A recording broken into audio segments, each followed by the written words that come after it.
Welcome to the show, Discover the Difference, brought to you by C3. I'm your host, Jayme Reid, alongside the ever-sexy Gabriel Erle. Today, we have on the show Nick Hardwick. Most of you recognize Nick Hardwick as the former team captain of the San Diego Chargers. What you might not have known about Nick that we dive into is his background. He didn't play football in high school, and it wasn't until college that he just walked on that the sport entered his life. He gets extremely vulnerable with us, and he speaks about just how traumatic it was to make the transition from being a professional athlete into post-football life. And I was just so blown away by his ability to open up for us.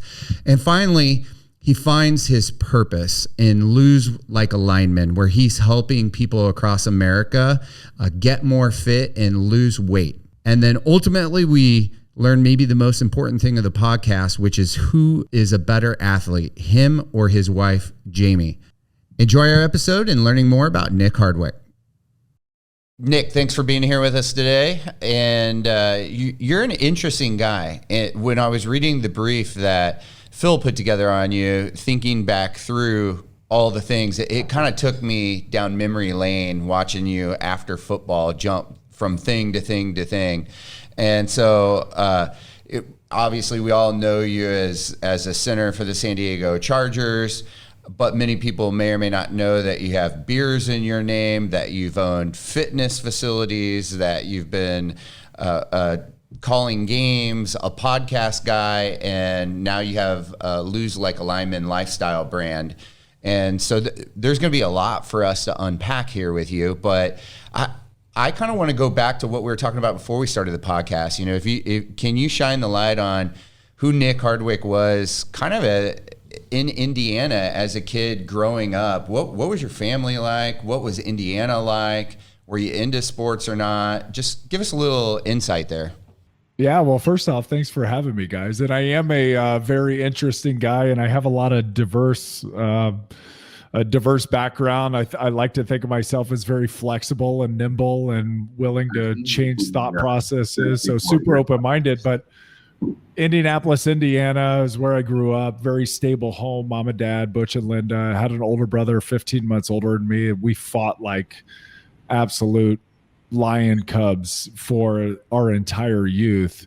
And dad was very tough on us. Dad's name is Butch. So if that gives you any indication of how I was raised just like he was named. So very hard, very tough, a lot of discipline. And you know, looking back, I'm super thankful for the way that he did raise us. It was, I'm going to discipline you until you learn how to discipline yourself. And I would say if I have anything that has made my life what it is today, it's the discipline that he gave me that I have then carried into everything else. So Indianapolis, Indiana, I was a sports junkie as a kid, wanted to be a football player, baseball player, basketball player. And then all of a sudden I get to high school and I'm 5'4" and 125 pounds and thought, well, this football thing's not going to work out very well. I actually was on the freshman team and I don't think I got a snap. I like blocked that out of my memory because I thought that football was going to be my jam. But I think the coaches just honestly didn't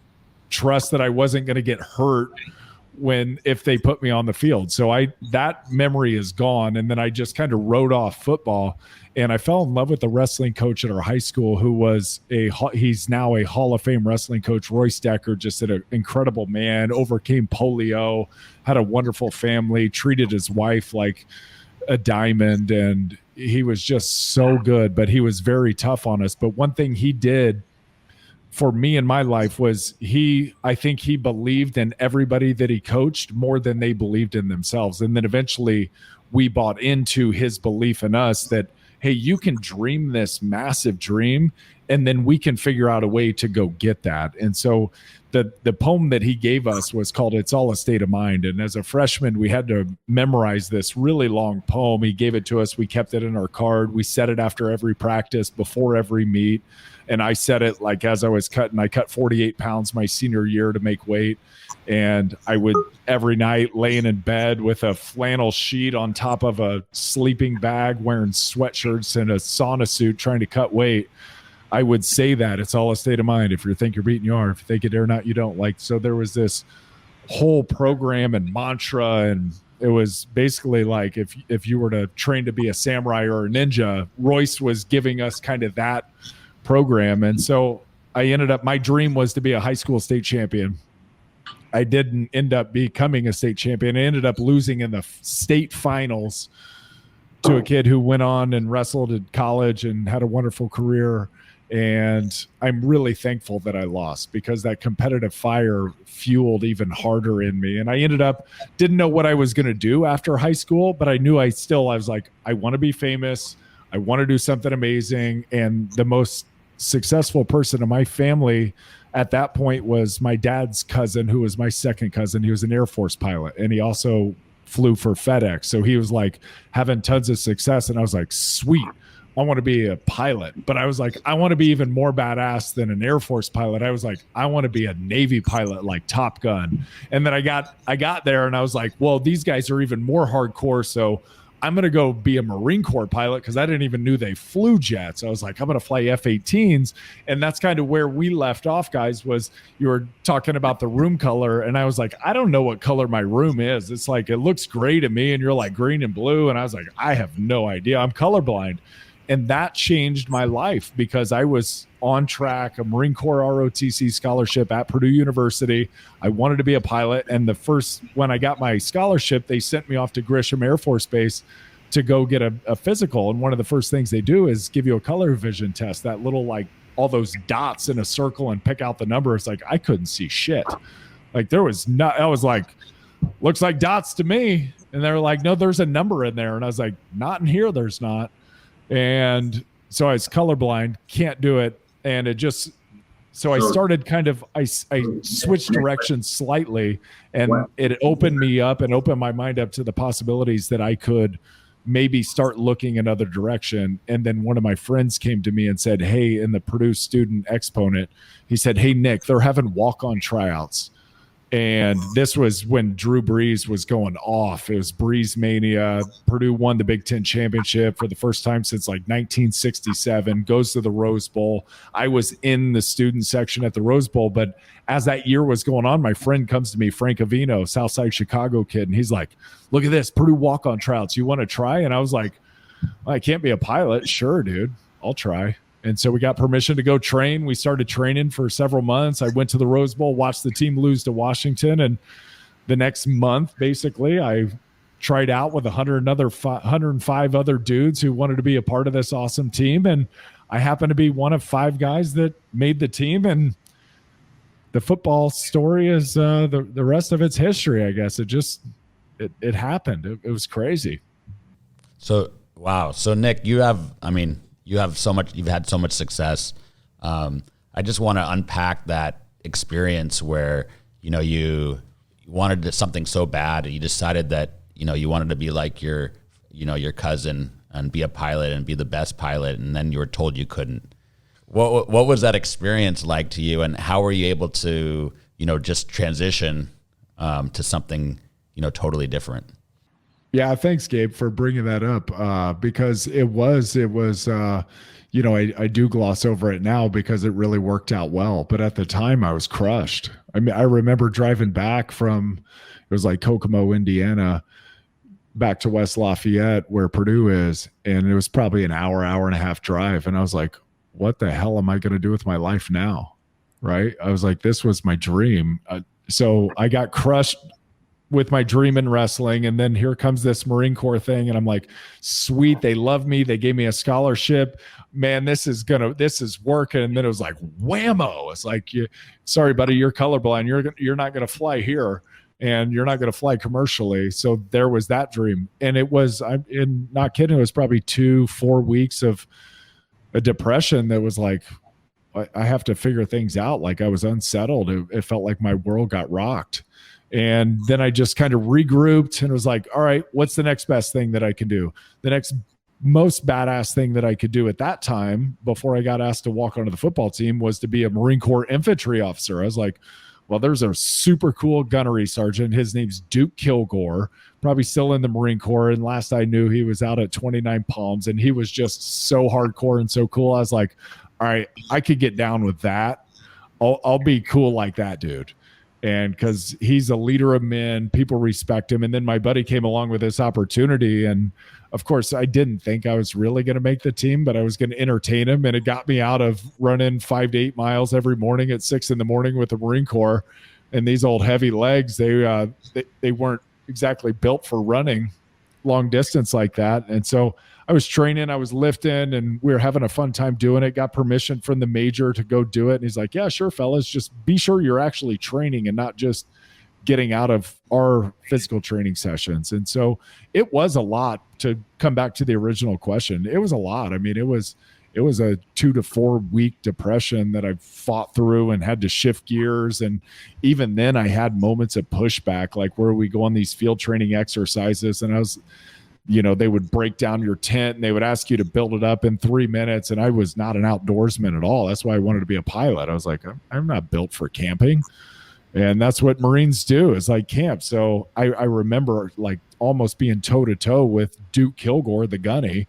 And I was like, you're going to tear down my tent again? We're going to have a real freaking problem here, dude. He eventually called me aside and he's like, hey man, you got to get over this. This is just part of the process. They're going to do this to you when you go to officer candidate school. And I was like, I don't know if this is going to work out. I don't know how well it's going to play for me. I was like, can I put my hands on you and let's figure it out? How much time went by between the time you were notified that you were colorblind and that path was going to change direction and when you walked on the football team? Yeah. And, looking back, it's kind of a blur. It's like the timelines all get just jacked up looking back. So I don't really know. I just remember Frankie, and in my memory, it's like we're in the ROTC lounge and he was this heavier set kid at the time. I don't know what Frankie looks like now, but just such a nice, God, he was nice. And he played football in Chicago, and he came to me, and David Moore was our other friend, and Dave was hardcore, and he was on a state championship team in Indianapolis. And it must have been several months at least before he came to me with that kind of opportunity. So I couldn't really tell you the timeline. All I know is we requested permission, and then we started training separate, and we're running 40s and doing vertical jumps. And we had no idea what they were even going to ask us, at our little Purdue combine to do. But it was a funny deal because we showed up, and the day before our actual physical assessment, where they're getting height, weight, and they wanted to see your vertical and test you 40 and do all the combine drills, basically is what they were going to do. They call us up into the big conference room, and there's 100+ kids in there, and they give you a note card, and they're like, fill out your information. It's like name, height, weight, school, where'd you play, what are your accolades, what are your positions? And I was like, oh my God, I don't have a position. I obviously have 0 accolades. I don't even know what to write down, but I remember going through on the internet like the weeks leading up to this, and I was like, what position would I play? And I was like, I see myself. So I was 230. I was the same size I am now. I was like, I could see myself, I guess, being a D end or a linebacker. So I put DN/linebacker. And when I happened to make the team, and I tell you, I think I made the team honestly, because I had a Marine Corps high and tight, so super hardcore, super militant, and I wore my Marine Corps PT gear. So I had my shirt on that had the Purdue University ROTC. I had real short shorts that were super tight, and I looked way different than every other boy that showed up on that tryout.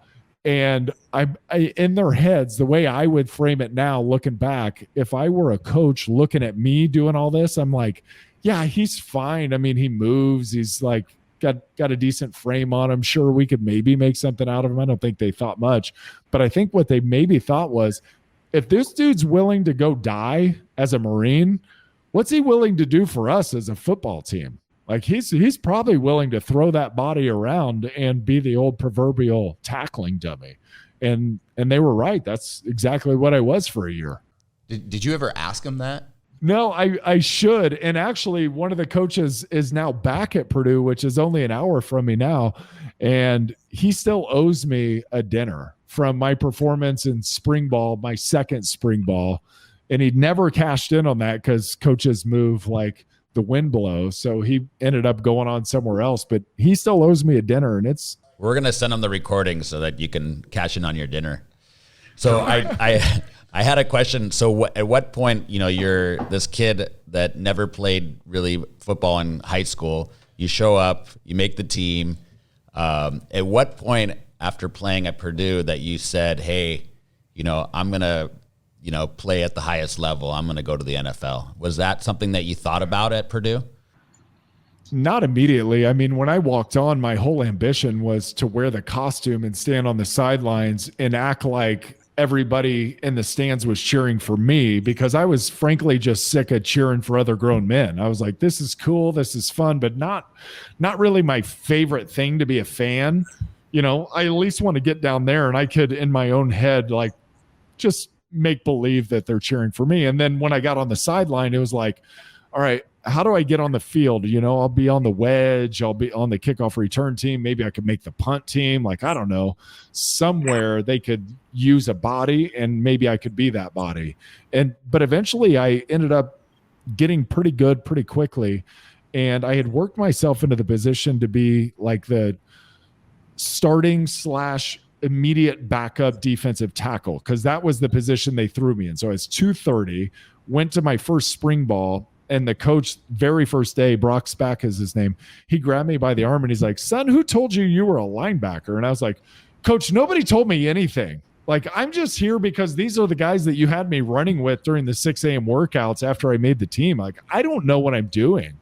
And he goes, good, you're not in this room. And he grabbed me and he walks me past the defensive end room, which is where I thought I was going. And he sat me in the defensive tackle room. And he's like, these are your new best friends. And I look around and I was like, Jesus, some of these guys are 100 pounds heavier than me. So I look at Matt Mitrione and I'm like, dude, what'd you do to gain all the weight? And he's like, well, on top of everything else, I would eat 2 Jimmy John gargantuan subs a day. So on top of the Jimmy John gargantuan subs a day that I now was consuming, I would also have 2 pounds of ground beef a day. I would make a 700 calorie EAS Myoplex shake at least twice a day.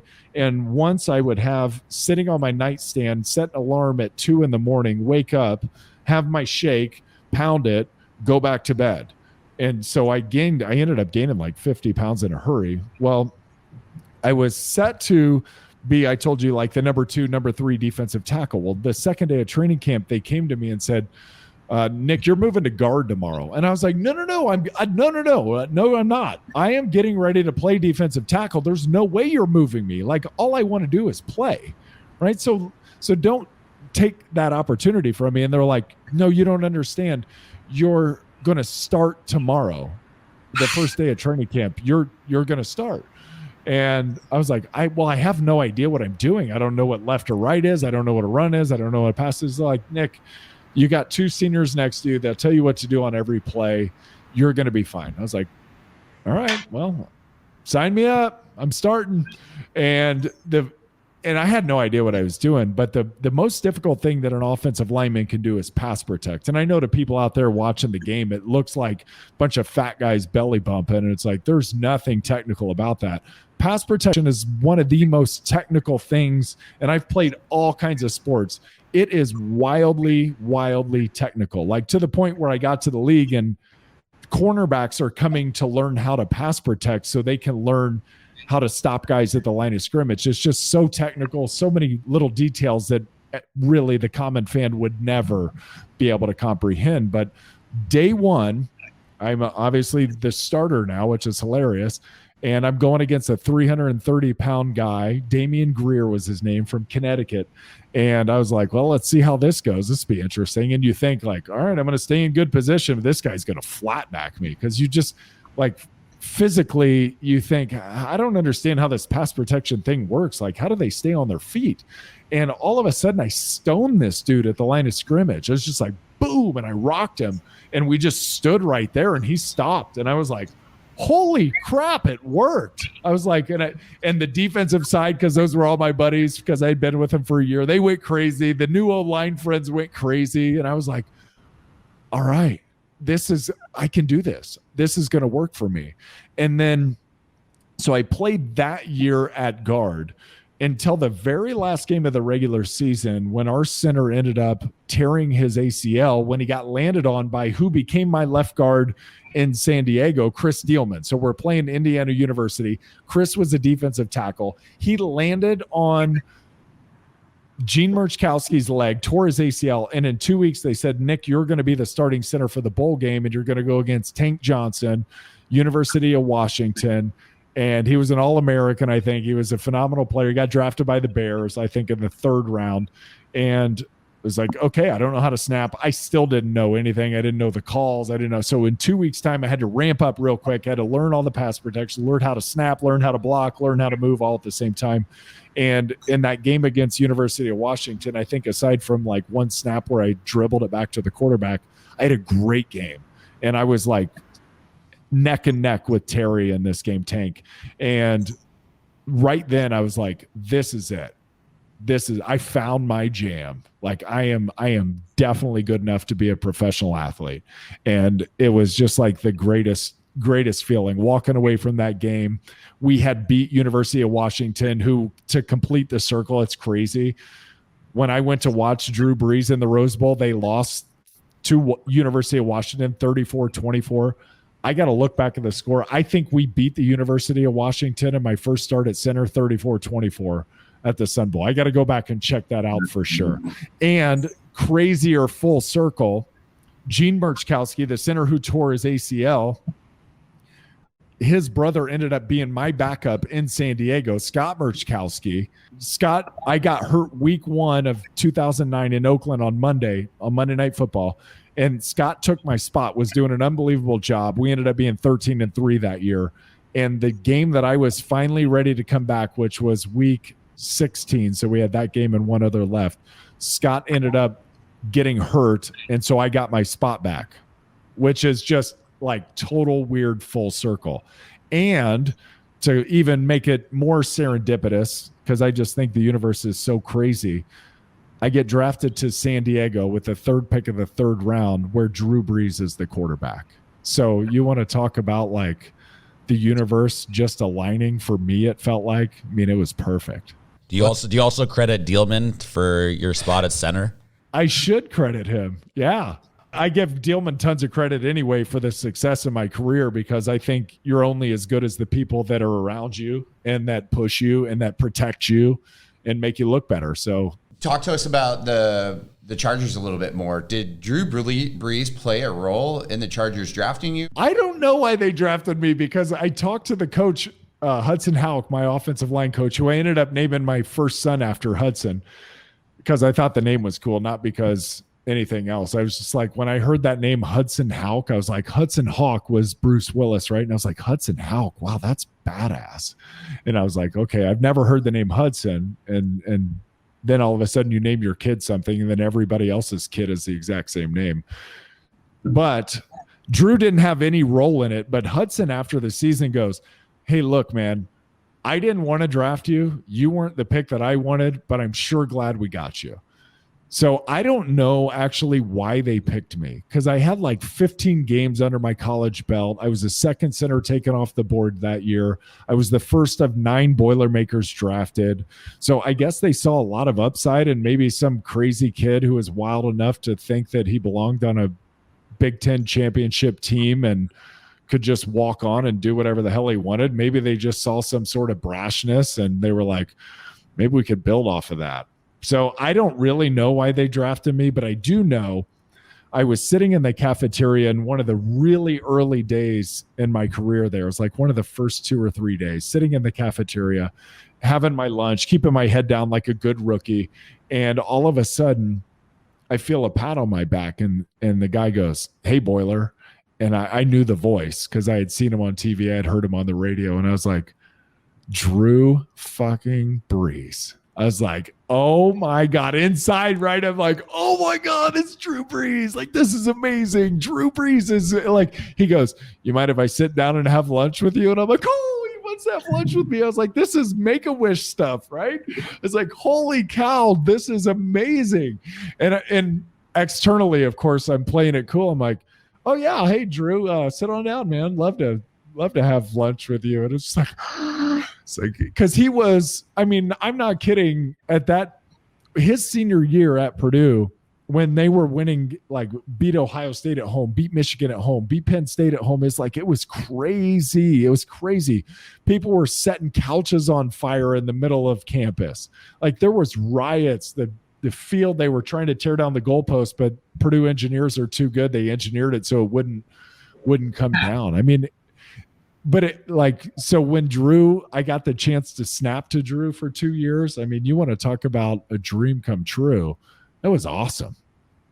What was it like when the Chargers let go of Drew, who you built this relationship with, and you're going to start this process over with somebody that is new to you and the experience that you are so excited about? Yeah, it's so Philip, I got drafted with Phil, right? So he came in 2004 with me, and we had built a really good relationship.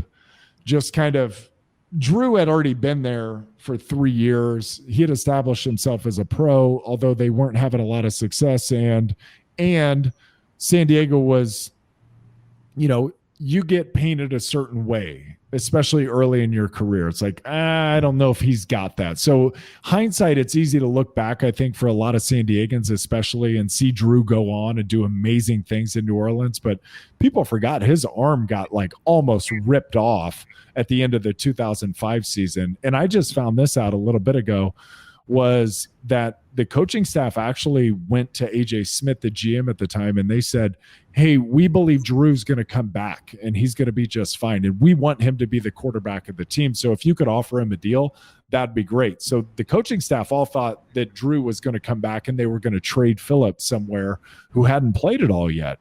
And apparently they didn't offer him enough money. New Orleans offered him more money. And the rest on that side is history. But Philip was awesome. Like Philip was just in the locker room as a guy and being relatable and genuine. I mean, he's my best buddy. He's my best friend. And I talk to him all the time still to this day. And I think the one unique thing about him is his care for the game, for one, for his family and his religion, but everybody around him, his level of care is just unmatched. I mean, it's always been about more than Philip and serving his needs. It's just about everybody else. So it was really easy to get behind the move at the time. And I know some of the older veterans were probably like, what the heck's going on? But for me, I'm like, cool, this is my boy.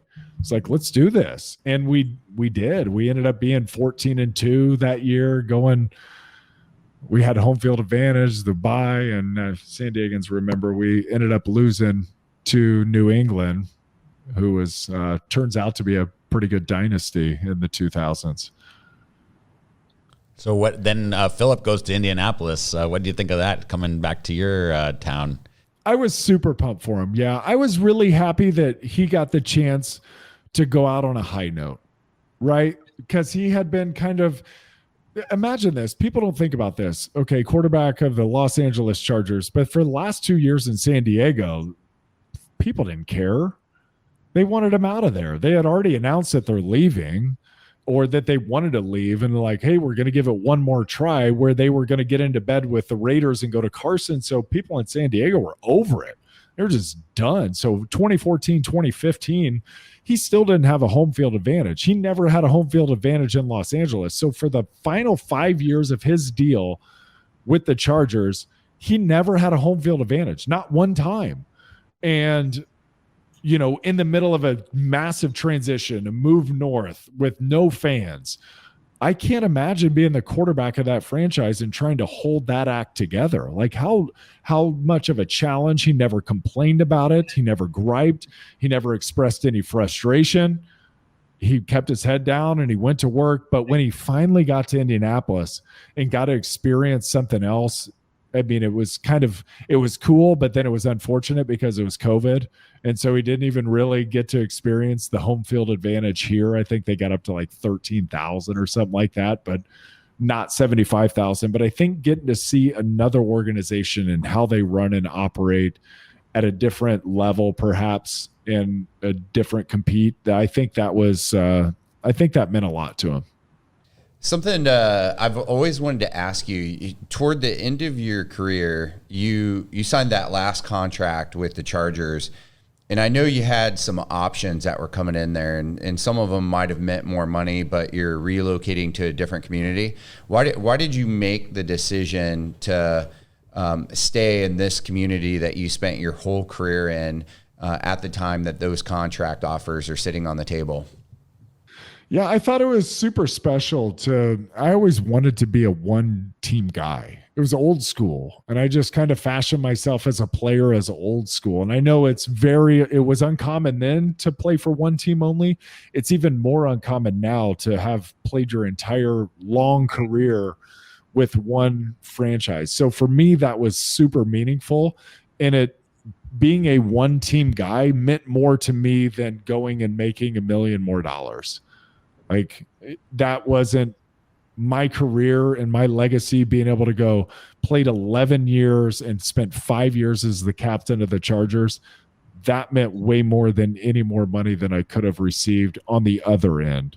And I wasn't positive that the other deals were going to be worth more, right? So Tennessee was available. My agent was also Matt Hasselbeck's agent, and he was the quarterback of the Titans at the time. So we were talking there. That was certainly an option, but the Chargers offered me a good, fair deal, I thought, about 2 hours before free agency officially kicked off, and we could go fish for other offers without being in violation of league rules. So when they said that, and they bumped up the offer by like 1.5, I mean, they bumped it up by 50% in the last 2 hours. Like, all right, take the deal. Let's go. We're good. I'll play for that.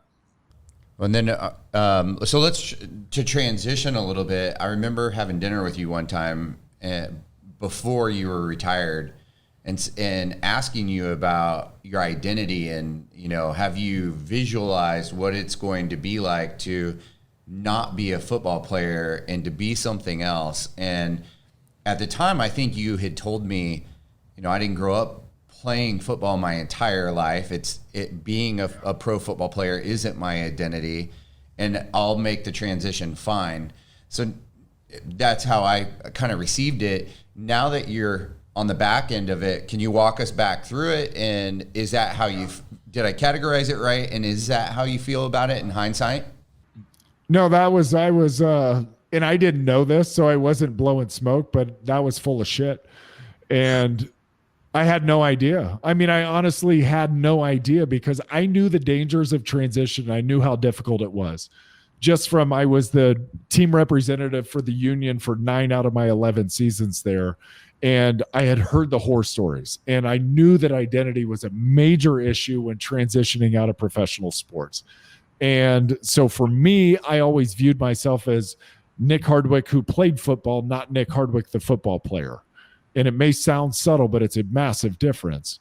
However, I do believe, and you guys are highly successful men, I do believe that to be successful at anything, you have to embody it. There's no dipping your toes in and finding success. You got to cannonball into that MFer, man. You got to go for it. And that's the only way that and maybe you can do it different. I haven't found any success just being gentle into something. Like, it's a full send or no send. And it was obviously, I learned this after I transitioned out. It was a full send. I was full commit. I was a football player, and it was looking back, it was easy to be a football player. It was hard, physically hard, challenging, a lot of discipline, all that. But the decision-making corridor was super easy. It was, is this going to help me be a better football player, better teammate, take us closer to a championship? Yes, it is. All right, I'll do that. Or no, it's not. No, I'm not going to do that then. That was easy, right? And then your career ends, and all of a sudden, like, you've got a lot of time. You're young. You've got a lot of energy. You've got a lot of money. And the possibilities are endless. So the way it's been described to me, and I thought this was brilliant, it was actually a real estate agent in San Diego. His name's Mark Prestera. He's like, your football career was like a long, narrow corridor. You got to make decisions, and you would bounce back and forth between the walls. Like, yeah, sure, I'll go over here. Yeah, sure, I'll go over here. But you were always walking towards the light at the end of the tunnel. And then all of a sudden, the tunnel stops and you're in the middle of a vast field, and now I can go any way I want.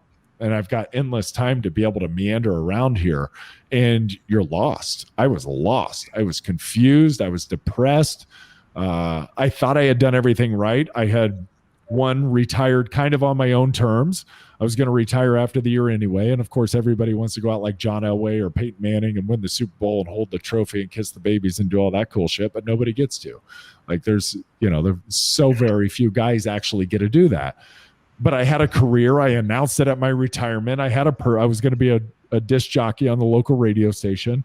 And I did for like 2 months, and things were going so well. And then there's this weird thing, like physiologically, I knew at about April, it was time to start fighting again. Like my body knew it was time to start fighting again. Yet I wasn't in the locker room. I didn't have my friends that I had to show up to every day. I wasn't lifting heavy weights like I once was. I wasn't fighting other grown men every day for 3 hours.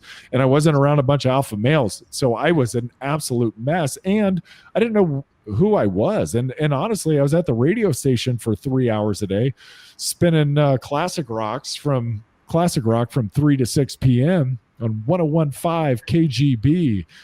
And it was, for a moment it was awesome, and I thought it was going to be sweet. But dude, there's in the real world, and here's what I ran into was the pace of life in the real world compared to the National Football League is like geared down to first gear from I was in like 10th. I was running on a turbocharged, like, wow. It's like, you got to go, you got to compete, you got to train, you got to do everything right. Otherwise, Vince Wilfork's going to run your ass over. Well, in the real world, it's like I'm talking on the radio, a taped segment for 3 minutes out of 60 every hour. Like, what are we going to do? There's no urgency here. So I lost urgency. I lost passion. I lost purpose. I didn't have an identity. I was like, hey, you're a classic rock guy. I was like, cool if that's your gig, but it wasn't my gig, man. And so I got super depressed for a little while. And then the radio station called back after I had quit at the classic rock channel. And they're like, hey, we know you weren't into that, but maybe you're into this. And it was the field reporter job. And then they're like, and if it's not too much, would you want your own sports talk radio show in the morning? And I was like, all right, now this is something I can maybe get down with. We're actually talking for 45 out of 60 minutes every hour. And we take a 15-minute break, and that may work. And it did. And it was a really nice, soft landing. And then from there, I really figured out how to communicate effectively. I learned how to run my own show, which is awesome. It's helped with the podcast. But I also figured out what I like doing and what I like talking about.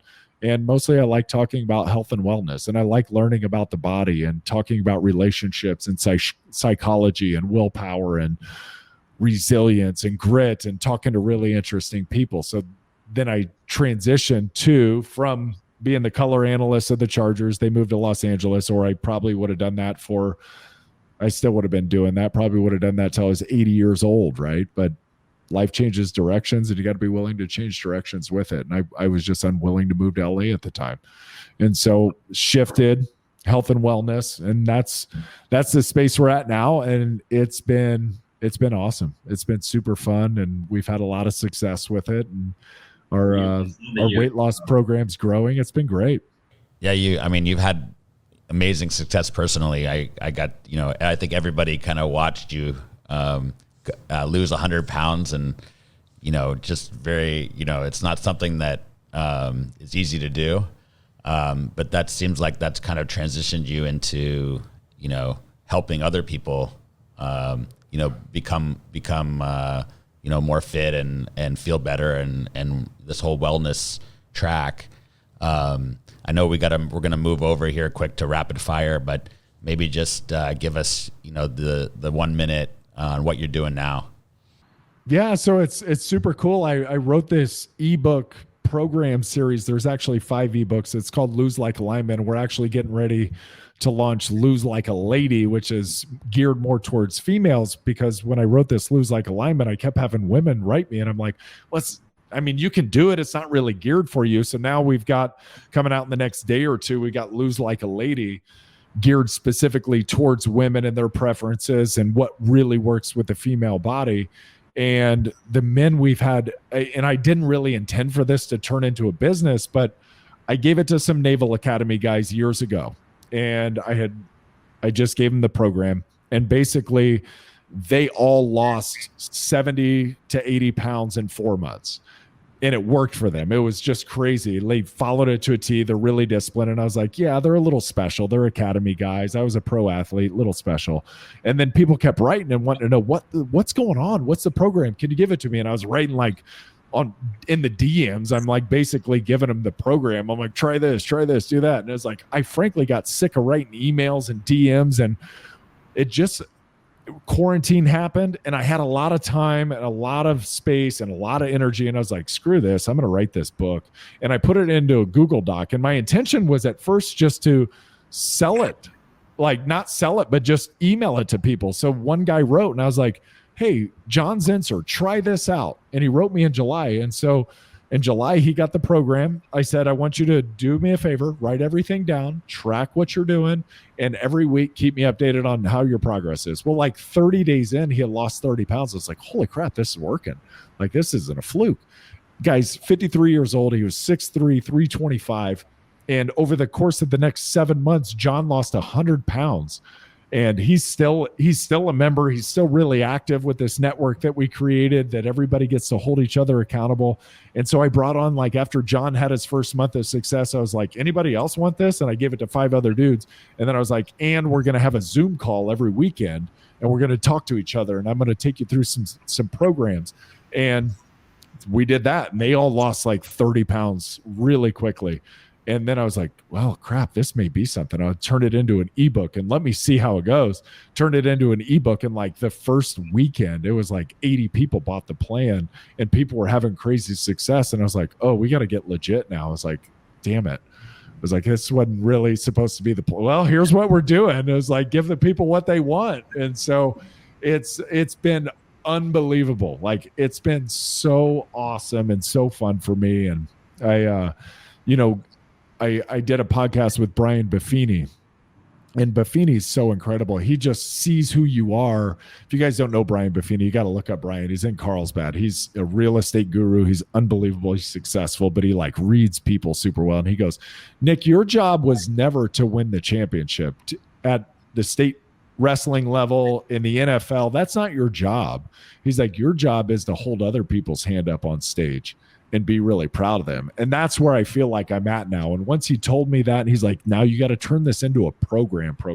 He's like, make it a system. And it's like, all right. And so a lot of credit goes to Brian Buffini and Kevin Buffini, his brother, and that crew for really helping turn this thing into something that can actually create, help people reclaim their lives. And that's what's been so fun about it.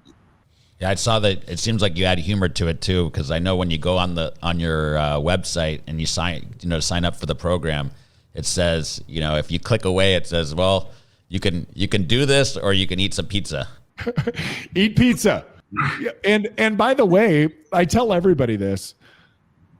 There's no bad foods. Like, people have demonized everything. Oh, can you have carbs on the diet? Oh, is it a keto diet? It's like, it's whatever the hell you want it to be. It's the nutritional structure created for a caloric deficit, which is the only rule, by the way, of losing weight. If you can create a caloric deficit, meaning you burn more calories than you take in, then you will lose weight. And if you stay within the framework of this structure and you're a big man, you're going to lose it in a hurry. Now, the women lose it slower because they're smaller, more likely, but they're still losing weight. Like Jayme, my wife, has lost 6 pounds in a week. So it's still happening, or 5 pounds in a week. If there are entrepreneurs who are listening and they're at that moment in their life where they're like, I think I found my purpose, and they don't have an opportunity to interact like with somebody you did, how do they take that vision of their purpose and do what you did and turn it into their life and their business? I think for me, what happened was, I felt compelled, right? There was a compulsion to it. It was like, I have to get this information out. It's been sitting with me for way too long. I need to get this out of me. And so I wrote the book, and it was like 120 something pages. And it's like, that felt better. And then when I gave it to somebody and I was like, that worked. It was an N of 1, right? It was a small sample size. Then I was like, let's take it to an N of 5 and let's see what happens there. And it was like, oh, that worked for all of them too. Cool. And then as I was going through that process, I was asking questions like, what works for you? What doesn't work for you? What needs to be cleared up? And so they were giving me unbelievable feedback. So for all those guys, I'm super thankful. And then it was just a feeling that I knew it worked. I had seen it work, and I knew that I could get it to work for other people. And then it was just a matter of finding somebody to help me turn this vision that I had into something. And then it's constantly, as I'm learning, you can't stay put, right? It's like the ebooks, like those aren't going to last forever. Eventually our customers are going to go, that's cool. We need more out of you now. That's cool. What else are you doing? So now we got a fitness program coming, and we're going to have online videos with me and my wife, Jayme, and we're going to do all those. And it's like, okay. And then eventually it goes, that's cool. What else? Right. And so you have to stay sharp. You have to keep evolving and finding people that can help create your vision. And I found a lot of them on Upwork.com. So if there's entrepreneurs out there who need design work, who need email funnel systems created, who need Google and Facebook ads, like Upwork. We echo that. We use the heck out of Upwork, and we say the same thing to people. So let's move into rapid fire.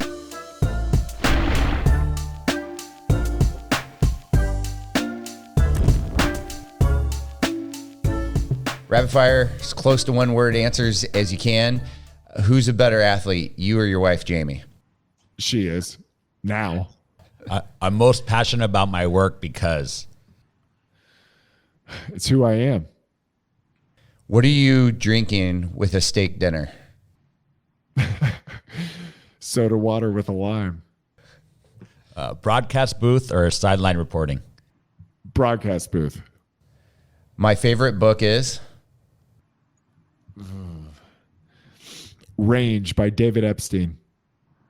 If I didn't play football, I would have done this. Marine Corps infantry officer. Only because you couldn't be a pilot. Exactly. Second best, man. That's my role in life. Second best. You have to have contingency plans, right? Yeah, that's right. All right, last one. 2021 is going to be, for Nick, is going to be the year of? Growth. Awesome, man. So one last question, before we close this out, is, when you look back at, what your legacy and what you want to, tell your, teach your kids, what would you say? What would you say to them? Our family motto is, I'm not as good today as I will be tomorrow. And it plans for failure today, but it also plans on deep reflection and understanding where you can improve and planning on growth moving forward every single day until the day that I die. Our podcast is all about, the discovery and being different. And you talked about it when you wore your ROTC uniform. You've never conformed to norms. You are somebody who commands attention, if you will, because you do have a different presence about you. What is that? Where's that come from that makes Nick Hardwick unique and different? I don't know. I'm just unconventional. I'm curious. I'm very open-minded. I like to think of myself as mentally flexible and quite nimble, and I'm willing to listen and keep in mind that I'm still growing and learning and changing, and I am willing at a moment's notice to put down every thought and belief system that I once had and say that was incorrect. I'm going to adjust it, and we're going to move from there. And I've seen you do some pretty flexible stretching out. You've said flexible a few times, and I just have visions of you on the floor in your yoga moves. So you're one flexible big guy. Thank you. Hey guys, I appreciate All right, brother. Thank you. Thanks so much, Nick. Great to see you.